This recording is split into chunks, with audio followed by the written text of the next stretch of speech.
Karena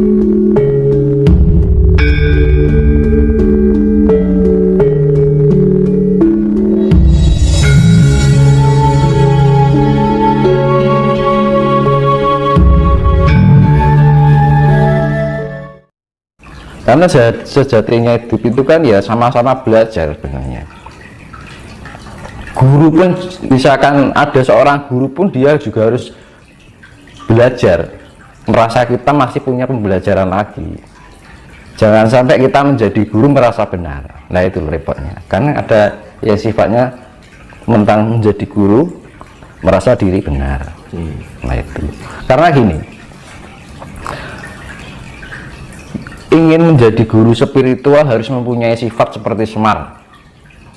Bisa dijelaskan, Mas, bagaimana itu?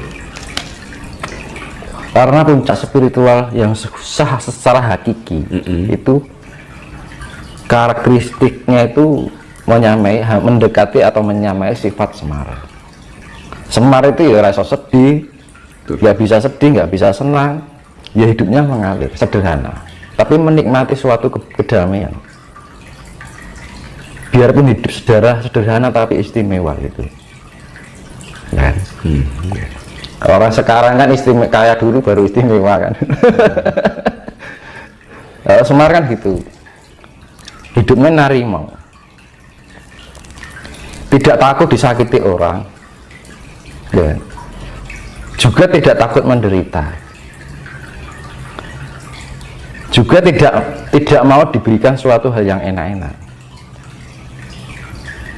karena mensyukuri apapun yang Tuhan berikan, diberikan yang lebih malah nggak suka. Itu sifat Semar. Selalu tersenyum, memberikan tebaran kasih, kata-katanya selalu memberikan kesejukan dan kedamaian. Sifatnya mengayomi, Mas. Ya, pengayom, pamomong. Nah, kalau ingin menjadi seorang guru harus bisa mendekati sifat Semar dulu. Kalau nggak gitu nanti kasihan muridnya. Betul, Mas. Iya kan? Iya. Betul. Hidup itu kan ya sebenarnya selama kita masih di bumi ini nggak ada orang yang pintar kok. Kalau orang yang sudah pintar itu sudah nggak menginjak bumi, dia bisa moksa itu baru pintar, menyempurnakan raganya. Itu baru tuh orang jos pintar itu. Orang lah kalau sudah moksa, jadi sempurna sak jiwa raganya, itu baru orang yang pintar. Tapi kalau kita telapak kita masih menginjak bumi, itu kita masih bodoh.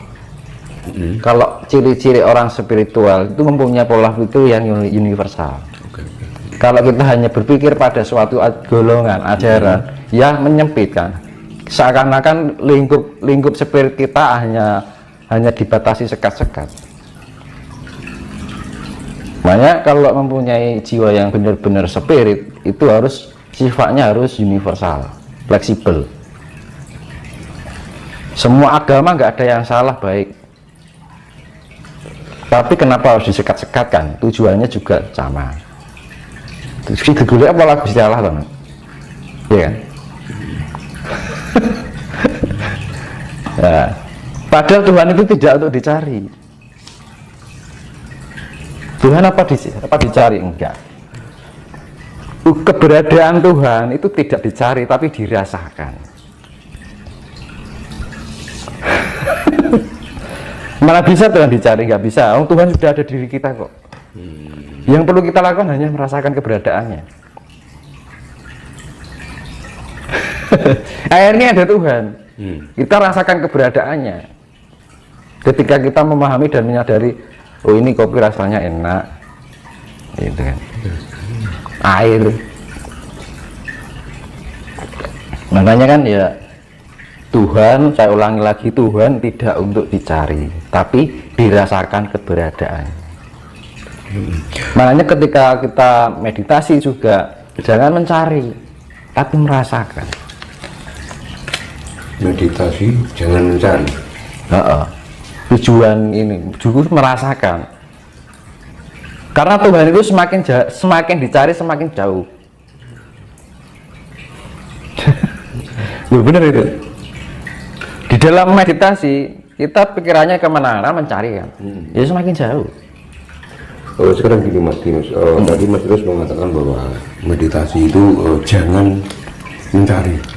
Sebetulnya hakikat dari tujuan meditasi itu sebenarnya bagaimana sih Mas? Yaitu bisa mencapai tingkat kesadaran bahwa kita memahami dan menyadari keberadaan Tuhan itu tadi. Kalau kita sudah memahami keberadaan Tuhan, maka sifat Tuhan akan include di dalam diri kita. Nah, sifat Tuhan itu apa? Kasih. Nah, kasih menyebabkan apa dampaknya? Kedamaian. Ya wis toh. Kalau kita sudah damai, tenang, tentrem hatinya, damai, sejahtera. Nah, makanya dunia ini akan dijadikan seperti itu. Makanya terjadi satrio pinilih mau untuk membangkitkan spirit-spirit ini. Makanya di tahun 2 ini mulai gencar masalah spiritualitas.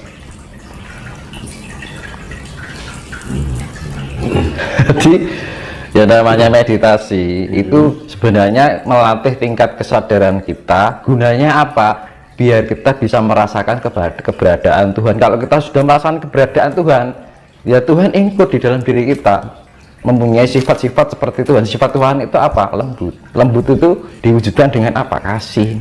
Ya wes, makanya kan gini, gunanya kita mengolah diarani meditasi di barat apa weningnya, kan itu. Di dalam keheningan perenungan diarani heneng hening. Heneng kita merenung, diam, heneng, baru hening. Hening itu ibaratnya lebih mendalam lagi. Hening itu artinya merasakan apa yang semua yang ada di dalam organ tubuh kita, pikiran kita, rasa kita, emosional kita, kan ngono. Nah, kalau kita sudah bisa menselaraskan itu, ini akan lampu ini yang menyala ini, yang awalnya redup jadi terang. Awalnya merah menjadi hijau, ya magic biniu, aura.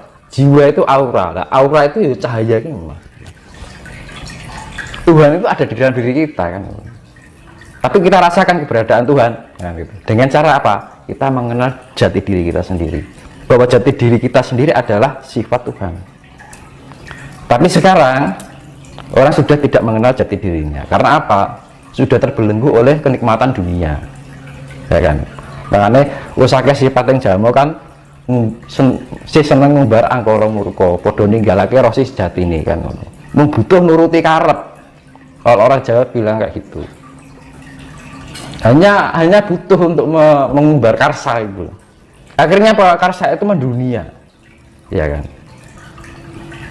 Dan Jawa ini sebenarnya menuntut untuk mengenal jati diri. Karena apa? Bangsa ini terlalu larut lama ketergantungan dengan negara lain, ya kan? Alat transportasi impor, ya kan? Alat komunikasi impor, ajaran impor, apa yang nggak diimpor kan gitu loh. Tapi keberadaan kekayaan yang dimiliki oleh Jawa sendiri nggak hanya ajarannya, alamnya, ajarannya itu juga murni kan gitu. Nah, kadang-kadang orang kita Nusantara itu kurang kreatif gitu loh. Apa-apa serba impor, ya kan. Jadi terlalu lama larut dengan ketergantungan dengan negara lain. Bahwa kita kekayaan alam kita sudah lengkap, nggak kita manfaatkan, malah diekspor, ya kan. Masalah obat-obatan, loh, yang ada di sini nggak ada di luar negeri, ya kan. Tapi orang sekarang mengimpor dari jamu obat-obatan kimia dari negeri lain, contohnya vaksin, lagi racun kan gitu kan. Sebenarnya nggak usah itu pakai kemampuan tradisional herbal di Nusantara ini, kalau mau ya banyak gitu loh. Tidak pernah menggunakan kekayaan-kekayaan yang dimiliki oleh negara ini. Kadang-kadang kurang kreatif gitu loh. Apa ya kok hanya selalu dipikir sana. Nah, jati diri Nusantara ini sudah hilang. Ya kan? Kekayaan sudah diberikan kelimpahan, ya kan? jenis obat-obatan serba ada, rempah-rempah ada, ya kan. Apa kita sudah membangun ini sudah cukup selesai? Enggak kan, no. Iya kan? Di pesan saya sih kita lebih eling lan waspodo ya kan. Dibilang eling lan waspodo itu kan eling karo pangucape, ya kan. Eling dengan pikiran apa yang kita pikirkan, eling dengan apa yang kita rasakan, ya kan. Kita harus menjadi pribadi yang mempunyai sifat-sifat Tuhan. Jadi harus sifat Tuhan itu include di dalam diri kita. Jadi segala kehidupan sehari-hari, dari perilaku kita, pola pikir kita, pola rasa kita, pola ucapan kita harus diarahkan pada hal yang sifatnya kasih, kan gitu. Karena ini yang dibilang masa penyaringan, biar kita nanti terselamatkan dari yang namanya bencana besar. Bencana besar pasti akan terjadi itu. Nah, untuk jadi jangan sampai kita posisinya itu tidak siap, kan gitu loh. Jadi harus kita mempersiapkan diri kita sendiri sedini mungkin, ya kerap-kerap di atas jam 12 malam melek bengi, kan gitu.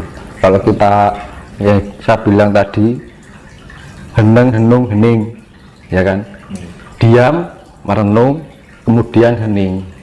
Nah, merenung itu apa? Diam itu kan di dalam sebuah ketenangan, di dalam keheningan gitu kan.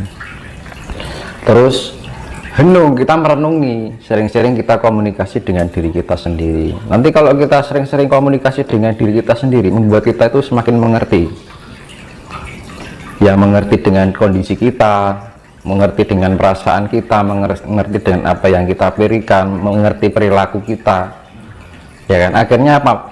Di dalam sifat mengerti itu akan menuntun diri kita di dalam kehidupan sehari-hari, biar kita menjadi lebih layak untuk dipantaskan di peradaban besok nanti. Karena peradaban besok itu ya namanya zaman kesucian, zaman kedamaian, dan gitu. Suci kan dalam arti harus mempunyai sifat kasih, mau. Kalau kita mau yang namanya kita olah spiritual, mau ajaran ini ajaran itu, kalau kita nggak bisa menerapkan kasih ya percuma. Karena Tuhan, yaitu tadi kekuatan power dari alam semesta, bahkan dunia global semesta ini, dari makro sampai mikro, itu kuncinya adalah kasih gitu.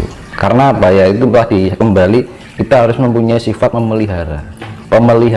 Ya, apa yang kita pelihara pikiran kita dengan baik, pelihara rasa kita dengan baik, pelihara perilaku kita. Kalau kita sudah memelihara itu, kita sama aja memelihara diri kita. Nah, ketika kita memelihara diri kita bagian dari istilahnya memelihara alam semesta ini, mewakili gitu kan, dari diri kita sendiri. Dan itu harus bisa. Kalau ini semua terjadi secara global, dari semua orang yang di muka bumi ini mempunyai sifat seperti itu, maka akan tercipta kedamaian. Tapi secara global ini masih antara sifat buruk dengan sifat damai ini masih condong ke buruknya, ya nggak akan mungkin tercipta kedamaian. Makanya kan jalan satu-satunya ketika ibaratnya gini, kalau bahasa Jawa, menangi zaman edan ewo hayo ing pambudi jantraning jagat wis pinasti, ya kan. Jadi ya menangi zaman edan, ya zaman gila ini yang gitu. Ewo hayo ing pambudi, kita akan berbuat baik aja serba ewo kan gitu.